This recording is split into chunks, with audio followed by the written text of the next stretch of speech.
Most children's drawings are forgotten on refrigerators, but for 8-year-old Maya, every line was a perfect, terrifying memory. A memory her guardian realized could get them both killed. Maya is autistic, with a savant's gift for visual memory. Her guardian, Leo, runs a legitimate business, a front for a crumbling syndicate. He thought her drawings were just a quirk until he recognized the faces.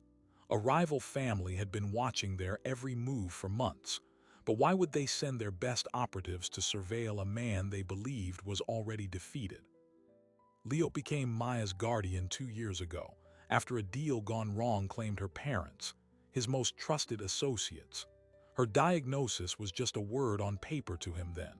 A word that meant she saw the world in hyper-focused snapshots, memorizing license plates, floor patterns, and faces with uncanny, mechanical precision. Her drawing started as a therapy suggestion, a way to process the overwhelming flood of visual data in her mind. Every day after school, she would sit on the living room floor and draw what she called her pictures from outside. Leo would smile, pat her head, and pin them to the fridge, thinking they were imaginary friends, cartoon characters, fragments from a child's vivid imagination. His own empire was a ghost of what it had been. The Rossi family name, once synonymous with control over the city's ports, had been systematically dismantled by the Volkov syndicate over the past 5 years. Leo's father was in prison, his uncles were dead or in hiding, and what remained was a shell corporation, a modest import-export business that just barely kept the lights on and the few loyal soldiers left on payroll. The Volkovs, he assumed, considered him a non-threat. A cleaned-up legacy kid, posing as a legitimate businessman. But Maya's pictures began to change. The faces became less cartoonish, more photographically real.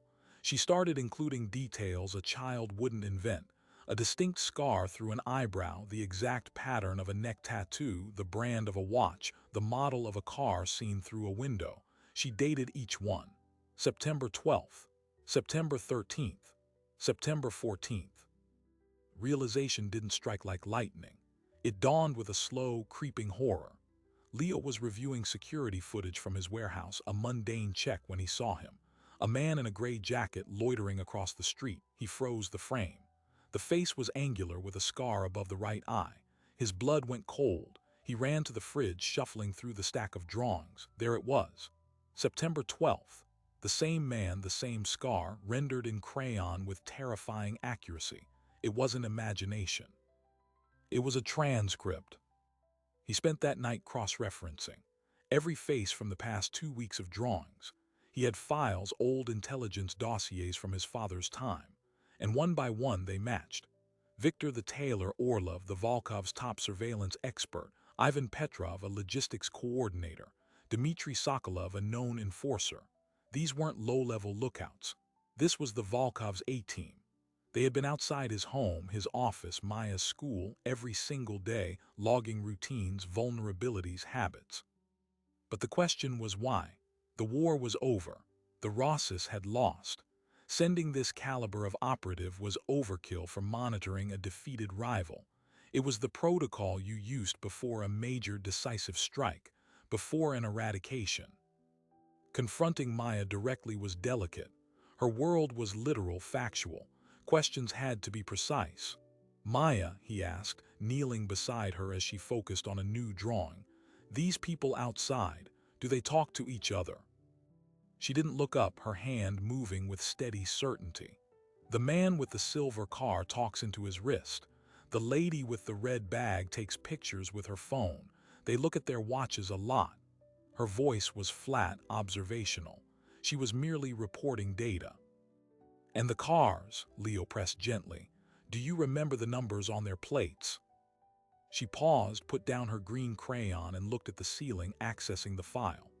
"The silver car is X-ray Alpha Golf 572 Charlie. The black car is Bravo Yankee November 941 Delta." She recited them without hesitation, then returned to her drawing. Leo wrote them down, his hand trembling. These were clean, registered to shell companies he couldn't trace, but the pattern was undeniable. This was a professional, rotating surveillance detail. The scope of his blindness terrified him. He had built a security system to keep old enemies out, but this was a new kind of invasion. They weren't trying to break in. They were mapping his life from the sidewalk, and his 8-year-old niece, with her mind like a forensic camera, was the only one who had seen it. He made his first move, a test. He altered his routine, leaving for work at a different time, taking a new route. The next evening, Maya's drawing showed the same silver car, but now parked one block over on the alternate route. They were adaptive. They were following him in real time. Panic turned to a cold, focused rage. This wasn't just about him anymore. They were around his home, around Maya. The drawings proved it. One picture showed Victor Orlov, clear as a photograph, standing by the playground fence during Maya's school recess. That was the line. Surveillance on him was one thing. Bringing his operation within 50 feet of his niece was a declaration of war he couldn't ignore. He called his last remaining lieutenant, Marco, a man who had been with his father. "We have a problem. The Volkovs aren't just watching, they're staging." He sent Marco copies of the drawings. The silence on the other end of the line was heavy. "Leo," Marco finally said, his voice gravelly with dread. "These people, Orlov, Petrov, they're not just watchers. Orlov plans hits. Petrov arranges cleanups. This is a target package. They're not gathering intelligence for a report. They're gathering it for a shot." That night, Leo spread every drawing from the last month across the living room floor. He was looking for a pattern in the surveillance, a target priority. Was it him? The warehouse? Then, in the drawing from October 3rd, he saw it. Maya had drawn the man with the neck tattoo, Ivan Petrov, but she'd drawn him twice. Once outside their home, and once in the corner of the page, next to a crude but recognizable sketch of a large, gated building by the water. Leo's breath caught. He knew that building. It wasn't his. It was the city's main juvenile protective services facility, where Maya's case file, her guardianship papers, every legal thread that bound her to him was stored. The Volkovs weren't just planning to kill him. They were planning to erase his entire legacy, including his claim to Maya. They were going to bury him and make her vanish into the system. But to what end? Why would a powerful syndicate care about a little girl? The answer, when it came, was in the oldest drawing of all. A picture from 8 months ago, long before the daily faces started. It was smudged, done with markers that had since dried out. It showed a man with dark, slick-back hair and a briefcase, talking to another man under a street lamp. Leo had always assumed it was another imaginary scene, but now, with the clarity of hindsight, he recognized the second man. It was his own father, Aldo Rossi, from a photo in better days. And the man with the briefcase was Yuri Volkov, the patriarch of the rival family. They were shaking hands. The drawing was dated weeks before the deal that killed Maya's parents, weeks before the war that broke his family. Maya hadn't just captured surveillance. She had captured the origin of the betrayal. She had seen the meeting that started it all and filed it away in her perfect memory. The Volkovs weren't just cleaning up a rival. They were tying up the last loose end to a secret alliance. And that loose end was a little girl with a photographic memory who might just remember everything. The drawing wasn't just a clue. It was a live wire connecting past to present. Leo now understood the surveillance wasn't about a future hit. It was about verifying a historical fact. The Volkovs needed to know if the girl who saw the beginning remembered how it ended. Leo's first move was one of pure, desperate preservation. He pulled Maya out of school that morning, citing a family trip. He moved them out of the apartment that same day, using a safe house his father had maintained, a small, forgotten cabin outside the city limits, paid for in cash decades ago and never logged in any ledger. He told Maya it was a camping adventure. She packed her crayons without question, her routine disrupted but her trust in him absolute. That trust felt like a weight around his neck. With Marco's help, he began a counter-surveillance operation of one. Using the license plates and faces from Maya's drawings, they started tracking the trackers. It was a dangerous, dizzying game of mirrors. They discovered the Volkov team operated in 3-day shifts, with handoffs at a seemingly innocuous all-night laundromat. Leo had a digital camera now, capturing their own photos to match Maya's. The congruence was chilling. Every mole, every scar, every car model was exactly as she had rendered it in wax. But the why still gnawed at him. Why was that old meeting so important? He needed to talk to his father. Visiting Aldo Rossi in the maximum security correctional facility was a complex ritual of permissions and pat-downs. When Leo was finally seated across from the thick plexiglass, the old man looked diminished, his famous ferocity sanded down by years of concrete and routine. But his eyes were still sharp. "You look nervous, boy," Aldo rasped. "The Volkov's squeezing you." "They're not squeezing, Dad, they're cataloging. They have a team on me high-end. Orlov, Petrov, Sokolov." A flicker of genuine alarm crossed Aldo's face, quickly masked. "So, they're thorough. They want to make sure the pup isn't learning new tricks." "It's not me they're focused on," Leo said, leaning closer. "It's Maya." His father went very still. "The girl, what interest do they have in a child?" "That's what I need you to tell me." Leo's voice dropped to a whisper. "About 8 months before the warehouse deal, the one that got Sophia and Marco killed, did you meet with Yuri Volkov under a street lamp on Grayson Avenue?" Aldo Rossi's face turned to stone. The silence in the visitation room was absolute. When he finally spoke, his voice was a dry, papery thing. "Where did you hear that?" "Maya saw it. She drew it. She was in the apartment across the street, probably at the window. She drew you and Yuri shaking hands." The old man closed his eyes, a slow, pained gesture. "A child's drawing, it proves nothing." "It proves everything," Leo hissed, mindful of the guards. "That meeting happened. What was it, a truce, a deal? And why did a war start right after it?" Aldo opened his eyes, and for a moment Leo saw not a Don but a tired, frightened old man. "It was a partnership," he admitted, the words dragged out of him. "A one-time collaboration. The ports were getting too hot with federal eyes. We agreed to a temporary merger of logistics, his Eastern European routes, my dockyard control, to move a single enormous shipment. High-value antiques, we said. It was weapons, enough to fund both families for a decade. The profit was to be split 50-50. Leo's mind raced. A partnership. That changed the entire history of their conflict. What went wrong? "The shipment vanished," Aldo said, his jaw tight. "The night it was supposed to land, the whole container just disappeared from the secured yard. $20 million gone. Yuri believed I double-crossed him. I believed he staged the theft to cut me out and keep it all. The meeting you're talking about was our last civil conversation. After that, it was war. Your mother, she was killed in the crossfire 2 weeks later." The pieces slammed together in Leo's mind with brutal force. The war that broke his family wasn't about territory or ancient rivalry. It was about a stolen fortune, and Maya had potentially seen the key players on the night it all began to unravel. "Yuri thinks you have the money," Leo realized aloud. "He always thought you stole it, and now he's dying." He remembered the industry gossip. Yuri Volkov was sick, pancreatic cancer, maybe 6 months to live. He wants to settle the ledger before he goes, but he's not sure you have it. He thinks maybe my parents, Sophia and Marco, your most trusted, took it for themselves. And if they told anyone, it would have been their daughter, the little girl who sees everything." Aldo stared at his son, a grim respect in his gaze. "You were always smarter than you let on. Yuri is a brute, but he's a thorough brute.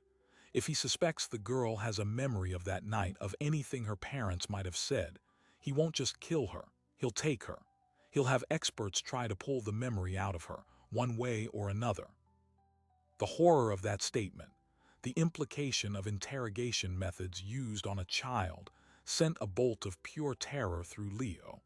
This was no longer about business. It was a race for a dying king's stolen treasure, and Maya was the only living map. Back at the cabin, Leo watched Maya draw. She was illustrating a new picture from outside. This time, a red-tailed hawk she'd seen from the cabin's porch. The detail was, as always, impeccable. He had to know the limits of her memory. Maya, he began carefully, sitting on the floor beside her. That old picture you did, the two men under the light. Do you remember that night? Can you tell me about it? She paused, her brow furrowing in concentration, not with confusion but with the effort of precise recall. It was cold, the streetlight buzzed. The man with the shiny hair had a yellow paper in his hand. The other man, the one who looks like the picture in your office, he was angry. His breath made clouds. A lady with a dog walked by and said, "Good evening." The dog was a poodle. It was black. Leo's heart hammered. She wasn't just recalling faces. She was recalling environmental details, ephemeral moments, a poodle, a greeting. The yellow paper, what was on it? Maya looked into the middle distance, accessing the file. It had lines like a building and numbers, big numbers, 80,000,000. She recited 8 zeros, 80 million, possibly the value of the shipment, or the combination to a safe. It was a schematic. Did you ever see that paper again? Maybe at home with mom or dad? She shook her head no, then her expression shifted, a rare flash of emotional connection. Mommy was crying that night, after the men left. She said to Daddy, "It's too much, we should tell him." Maya's voice was a soft echo. Daddy said, "We tell him we're all dead, we hide it, we have a chance."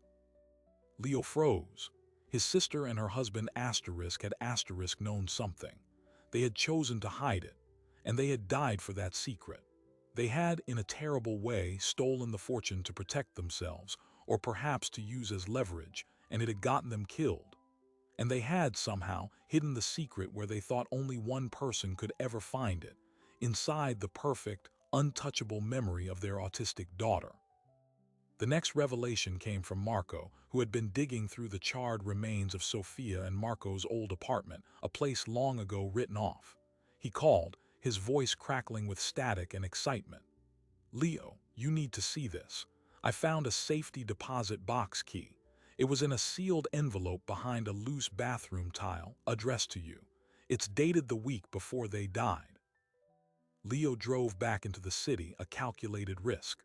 The key was for a box at First Metropolitan Bank under the name L.E. Oland, a clear anagram. He accessed it with a fake ID Marco had procured. Inside the long, narrow box was no money. Instead, there was a single sealed notebook and a small, encrypted USB drive.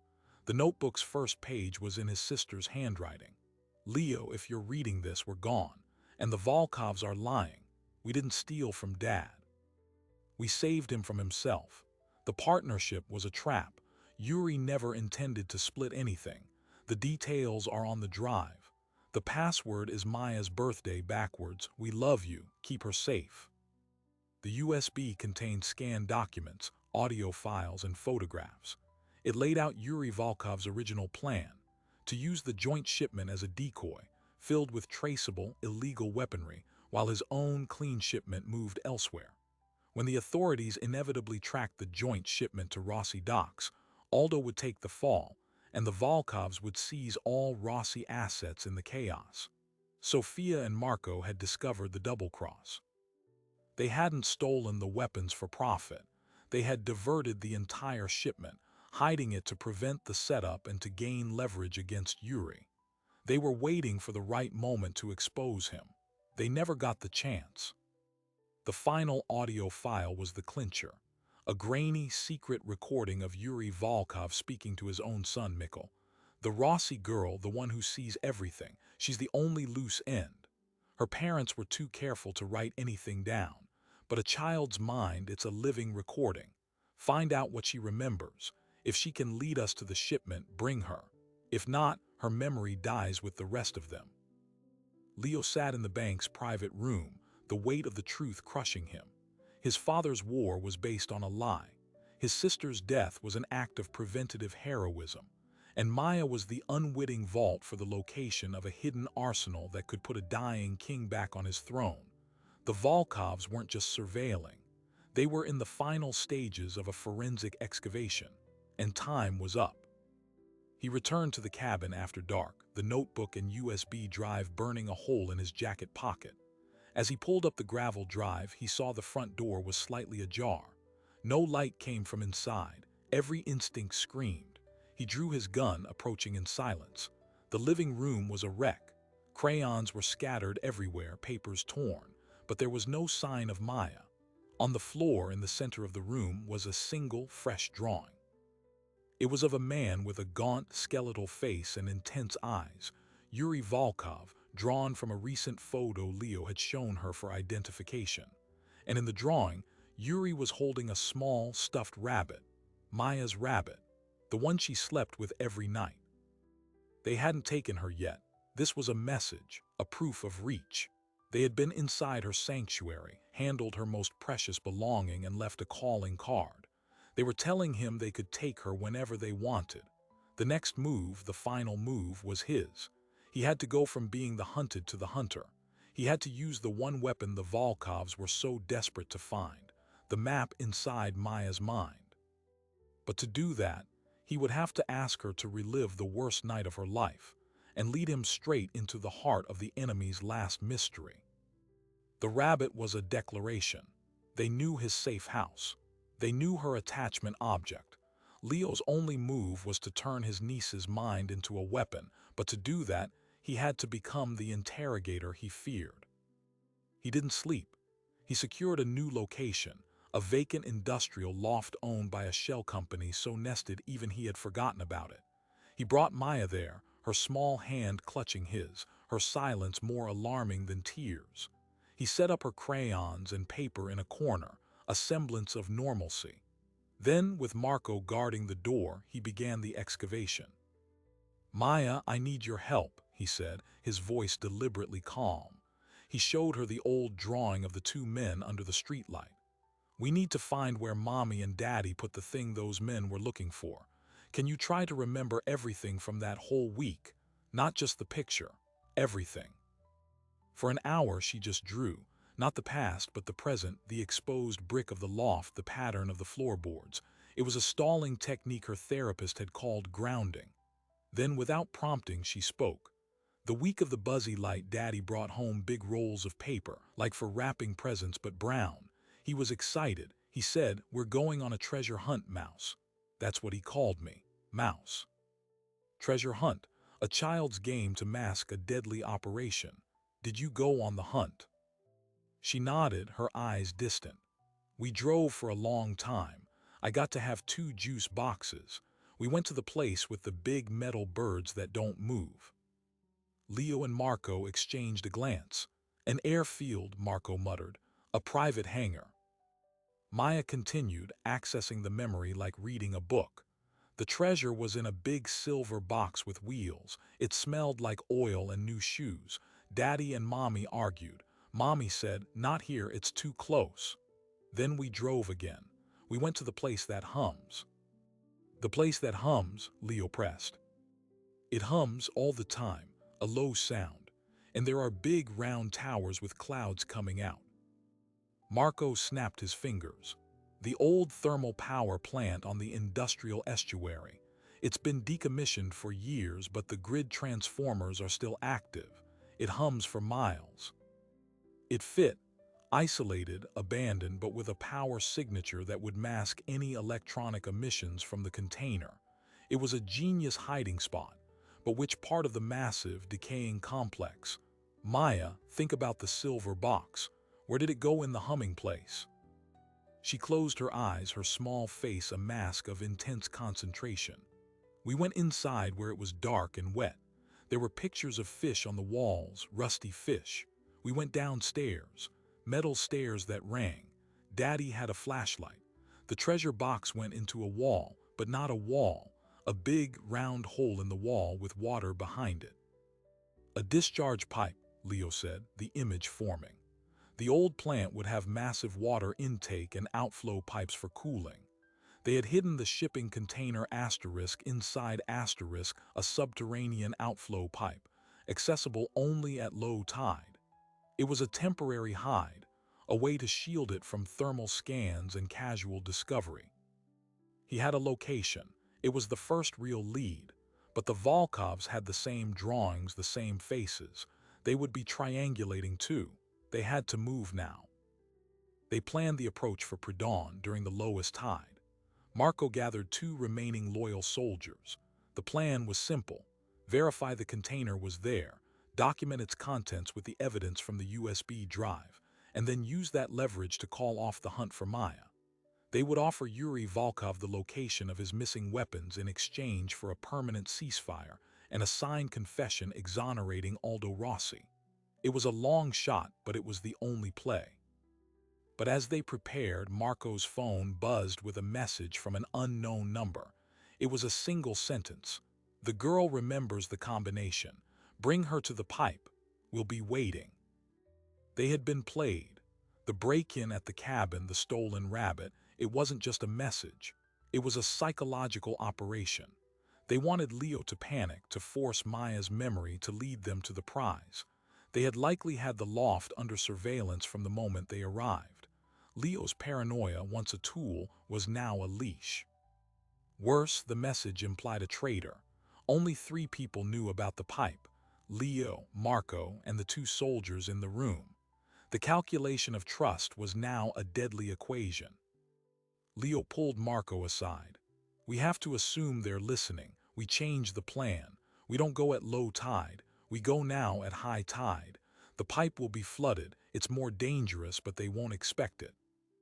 Marco nodded grim. "And the girl?" "She stays," Leo said firmly. "We leave her with," he trailed off. There was no one left. Every safe person was potentially compromised. It was Maya who offered the solution. She had been listening, processing in her literal way. "The lady with the glasses at the library, she is safe. She lets me read the big art books after hours. She doesn't like men in suits. She says they are too loud." Mrs. Gable, the ancient, sharp-tongued head librarian who had taken a liking to Maya's quiet intensity. She was a neutral citizen, entirely outside this world. It was the best kind of hiding place, in plain sight, protected by normality.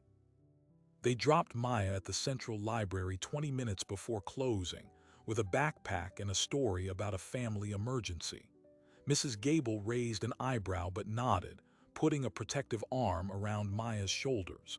"She can help me reshelve the mythology section. No men in suits in my stacks."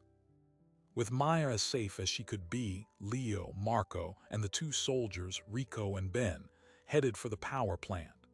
The tension in the car was a physical thing. The traitor, if he was among them, would make his move at the site.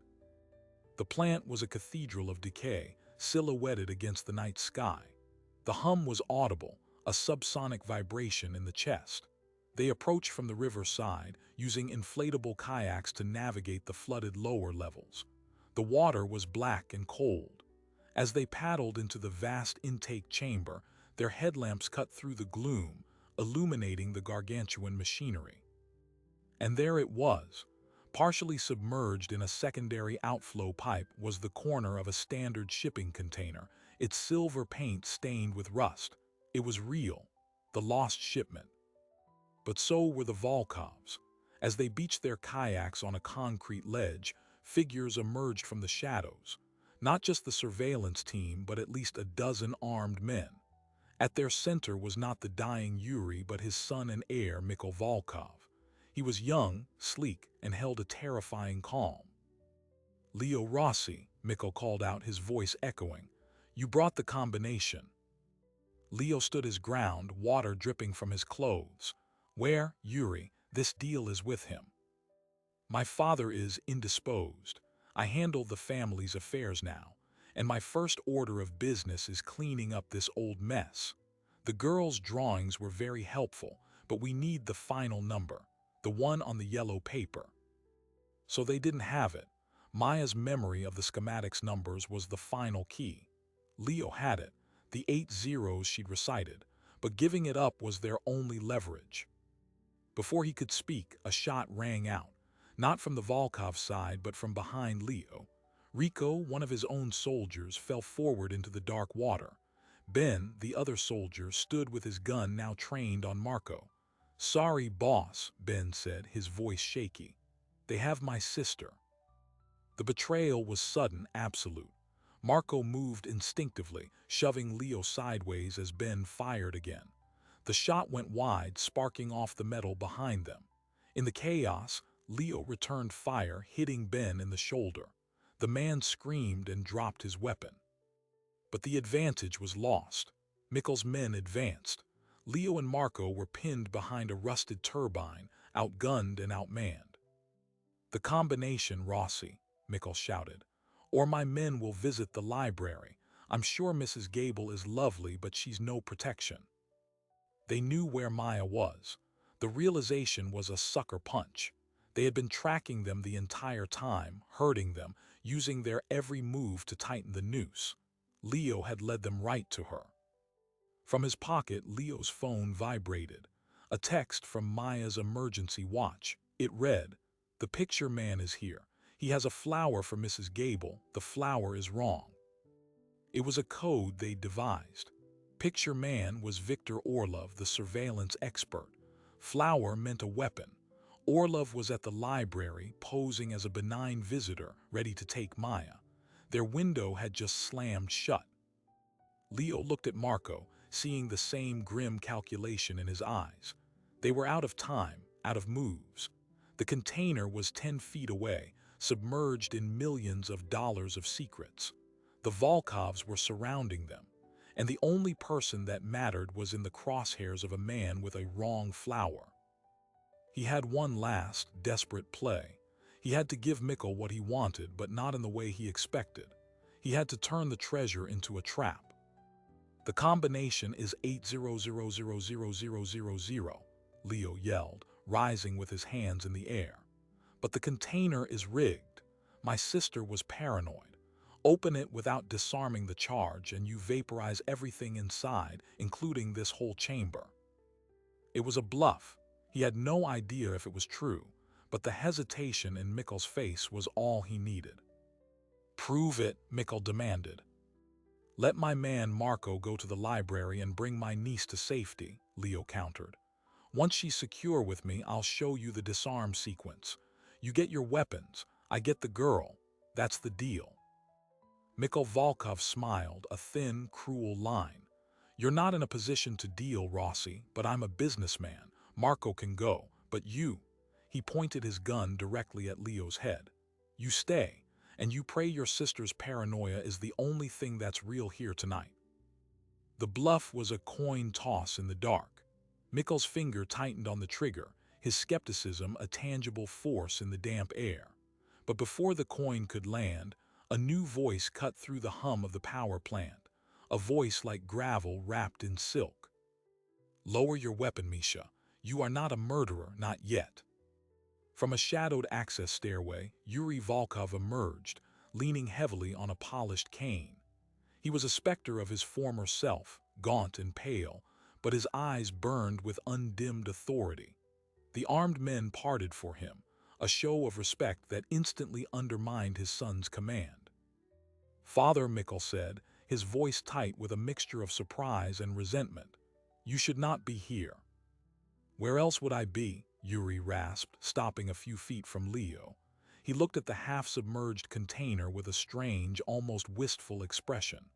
"At the end of a story I started. Leo Rossi, you look like your father, you have his stubborn eyes." "And you have his blood on your hands," Leo replied, not backing down. Yuri waved a dismissive hand. "A old man's accounting. What is this about a charge?" "My sister rigged the container. Open it wrong, it blows. Your weapons become scrap metal at the bottom of the river." Yuri studied Leo's face, searching for the lie.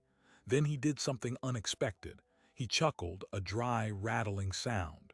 "Sophia, always the clever one, very well. What is your price for the disarm sequence?" "My niece safe, and a signed statement sent to the district attorney's office, admitting your original plan to frame my father. You clear his name." Mikkel exploded. "He's lying, there is no charge, he's stalling."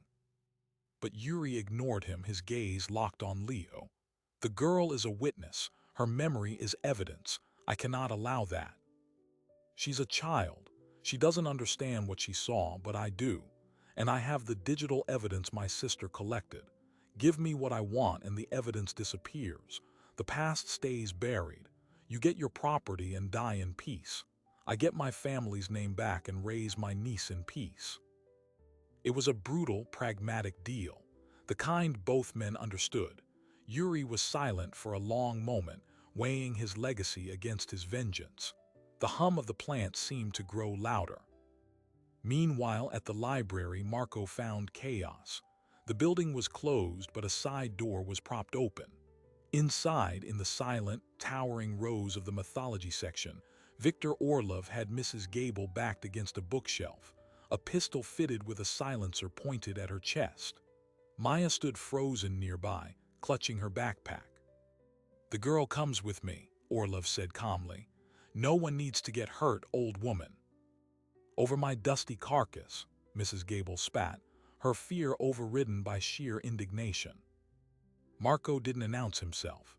He moved between the stacks like a ghost, using the sound of Orlov's own voice for cover. He was 10 feet away when a floorboard creaked.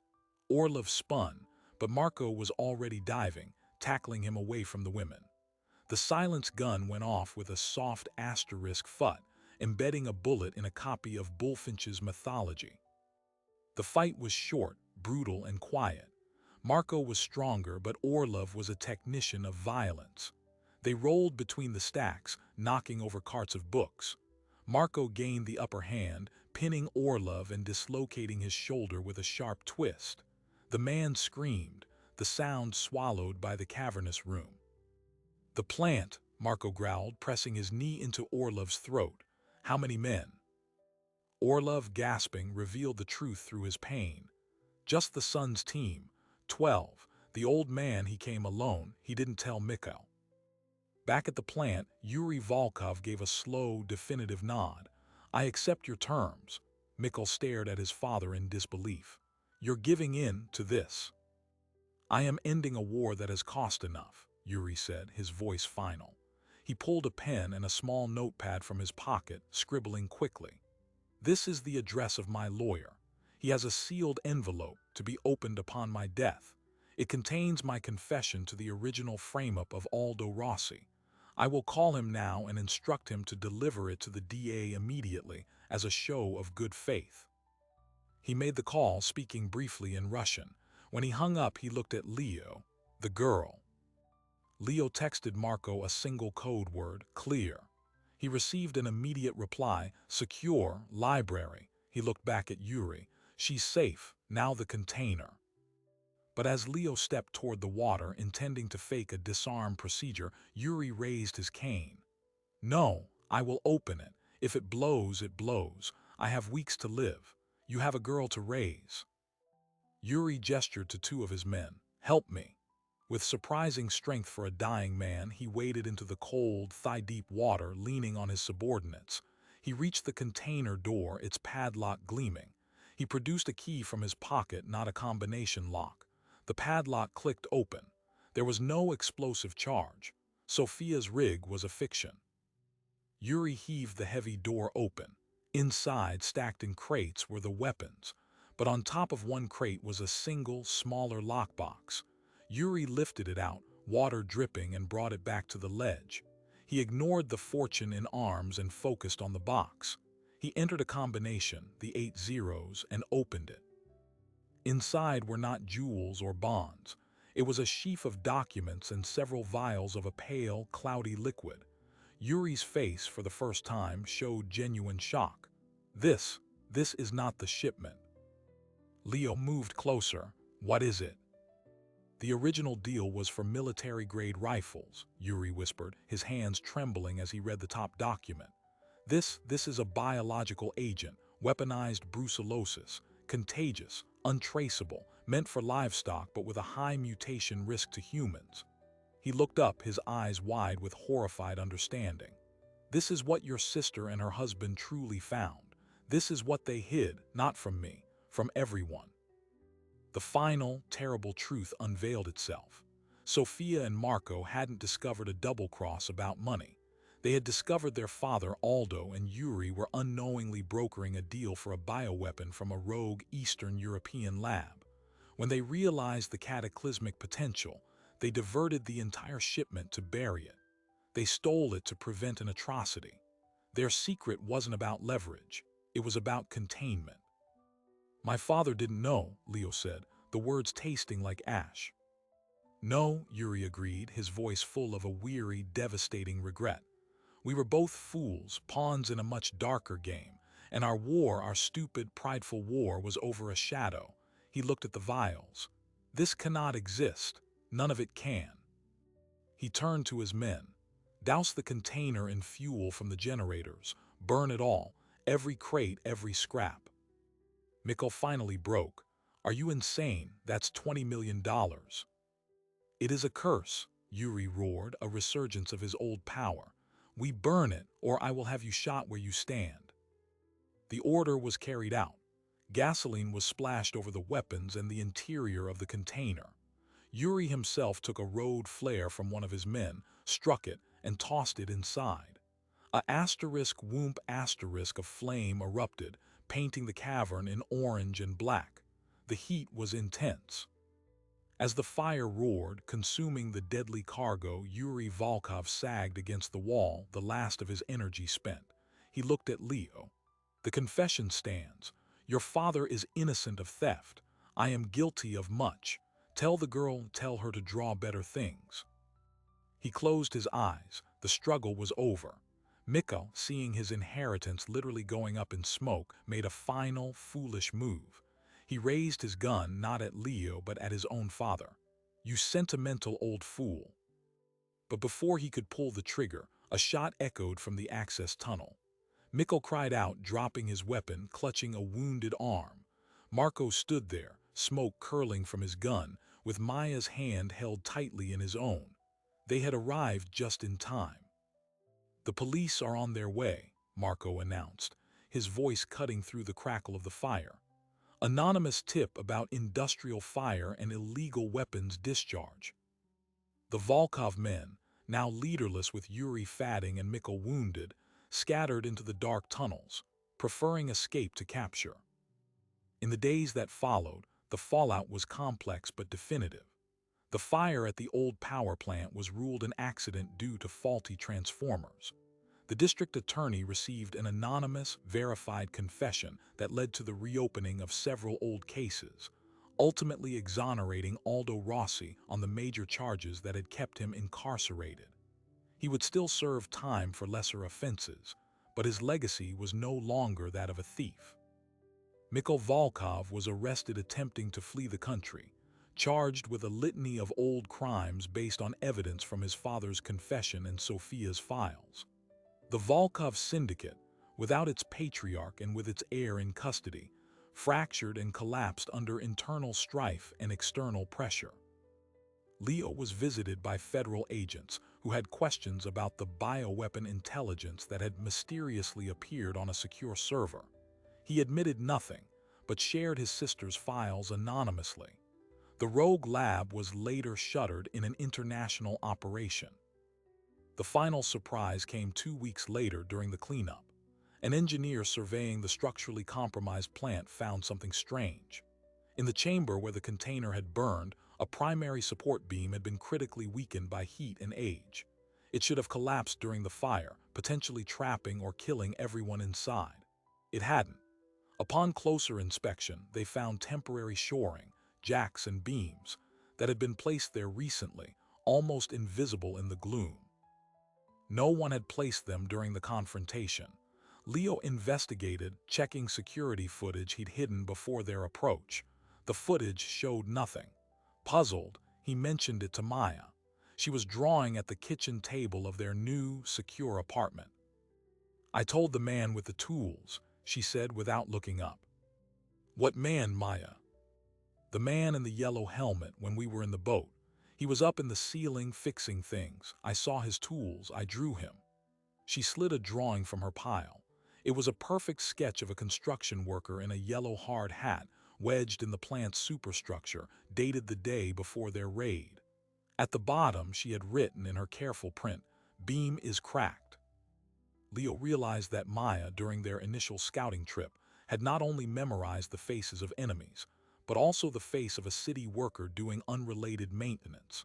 She had seen the structural flaw his trained eye had missed, and somehow, intuitively understanding the danger, she had communicated it to the worker.